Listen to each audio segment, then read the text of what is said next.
श्री स्वामी समर्थ. जय जय स्वामी समर्थ.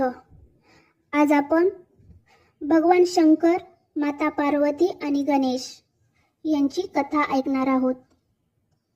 चला तर मग सुरुवात करूया. एकदा कैलास पर्वतावर भगवान शंकर आणि पार्वती माता बसले होते. गणेश व कार्तिकेय आई वडिलांच्या जवळ खेळत होते. त्यावेळेस देवता सर्व मिळून कैलासावर आले आणि महादेवांना विनंती केली, हे देव, आम्ही जेव्हा यज्ञ, व्रत किंवा पूजाविधी करतो तेव्हा नेहमीच अडथळे येतात.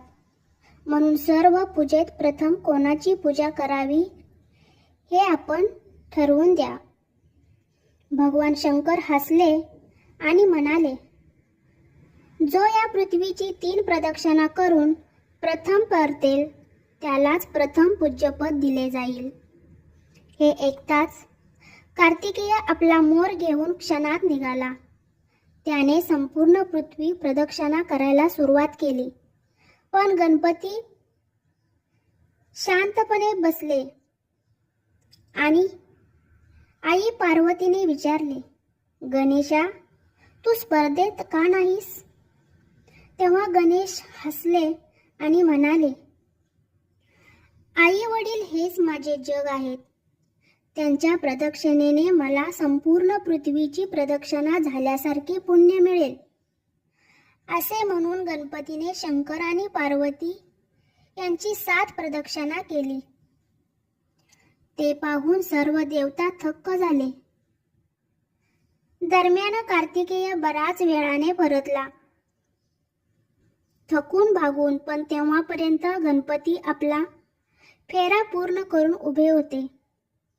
भगवान शंकर हसले आणि म्हणाले, गणेशा, तूच खरा ज्ञानी आहेस, म्हणूनच तुला प्रथम पूज्यपद लाभले आहे.